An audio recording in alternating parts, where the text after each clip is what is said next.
साईं बाबा के व्यवहार से उनके मन का कुछ पता ही नहीं चलता। जौहर बाबा के कारण हम लोग इतने परेशान हैं, लेकिन उनके चेहरे पर परेशानी का कोई भाव ही नहीं है। साईं बाबा निर्विकार हैं। हाँ, तभी तो देवा ने उस जौहर बाबा को चले जाने के लिए कुछ भी नहीं कहा। उन्हें कहना चाहिए था। गुरुजी, आप तो साईं बाबा को अच्छी तरह से जानते हैं, उन्हें समझते हैं, फिर भी आप ऐसी बातें कर रहे हैं। वो जौहर बाबा को कुछ नहीं कहेंगे। तो फिर साईं बाबा को हमें कहना चाहिए था, कुछ इशारा कर देते। हम चुटकी भर में ही उस जौहर बाबा को शिरडी से बाहर का रास्ता दिखा देते हैं। तुम लोग जौहर बाबा को लेकर इतना परेशान हो? क्या हमें उसे इतना महत्व देना चाहिए? ये आप कैसी बातें कर रहे हैं महासपति जी? हम सब उसी के कारण तो परेशान हैं। ये गलत है सुशीला। हम किसी और के कारण क्यों परेशान हो जाएं? इसका मतलब तो यही हुआ कि साईनाथ पर हमारा जो विश्वास है वो डोल गया है और हम किसी और के कारण बेचैन हो रहे हैं। हम तो कहते हैं कि बेचैनी को छोड़ो और साईनाथ के लीला का आनंद लो। आपने ठीक कहा महालसापति जी।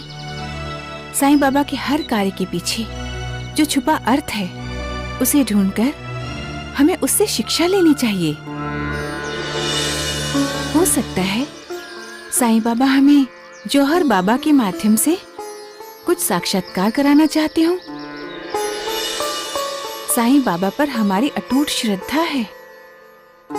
बेचैन होना स्वाभाविक है, पर उनके द्वारा दिए हुए उपदेश को हमें भूलना नहीं चाहिए। क्या है उनका उपदेश? श्रद्धा और सबूरी। माँ जी ठीक कह रही हैं। हमें सब्र करना चाहिए, क्योंकि सब्र धैर्य का ही दूसरा नाम है। इंसान धैर्यवान कब बनता है? जब उसका मालिक पर भरोसा होता है, विश्वास होता है तब। और विश्वास कब होता है? जब वो तन मन से मालिक की भक्ति करता है। ऐसे इंसान का धैर्य कभी भी किसी भी परिस्थिति में न डगमगाता है और न डोलता है, क्योंकि मालिक की दुआ हमेशा उसके साथ होती है। क्यों देखा? साईं की आरती उतारने वाले लोग अब जौहर बाबा में दिलचस्पी दिखा रहे हैं। ऐसा इंसान मालिक पर ही निर्भर करता है। उसका यही मानना होता है कि जो कुछ भी हो रहा है सब मालिक ही तो कर रहा है। फिर मैं फिक्र क्यों करूं? मेरी फिक्र, मेरी चिंता सब मालिक को है। भक्ति ही भक्त को भगवान बना देती है, और सत्य को झूठा आज तक कोई नहीं कर पाया है। इसलिए भक्ति में वो शक्ति है जो असंभव को भी संभव बना देती है। मालिक, आप सबका कल्याण करें।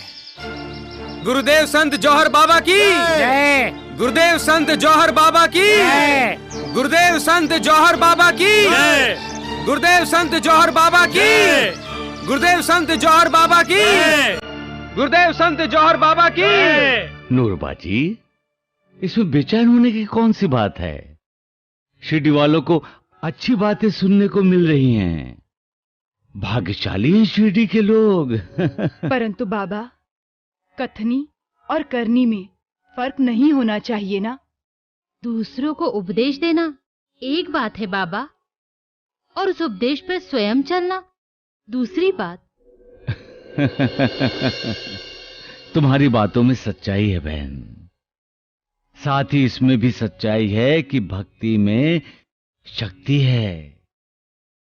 भक्ति के सामने मालिक झुकता है, ये भी सत्य है, क्योंकि भक्ति एक तपस्या है, कठोर तपस्या। जो कोई भी ऐसी तपस्या करता है वो अंदर से और बाहर से दिव्य हो जाता है। भक्ति उसे तेज प्रदान करती है और उस तेज के सामने हर कोई नतमस्तक हो जाता है। जैसे कर्मों का फल हमें मिलता है, उसी तरह तपस्या का भी फल मिलता है ना सक्कू भाई? तप से शरीर तपता है और उस ताप से शरीर में जो विकार होते हैं वो जल जाते हैं। इंसान जब निर्विकार होता है और निर्विकार के साथ उसका नाता जुड़ जाता है, वो हर इंसान को मालिक के करीब ले जाने का प्रयास करता है। जैसे उसे परमात्मा का साक्षात्कार होता है, वैसा साक्षात्कार औरों को कराने का प्रयास करता है। वो हर इंसान में निर्विकार का तेज ढूंढना चाहता है, हर इंसान में भक्ति की ज्योति जलाना चाहता है बहन।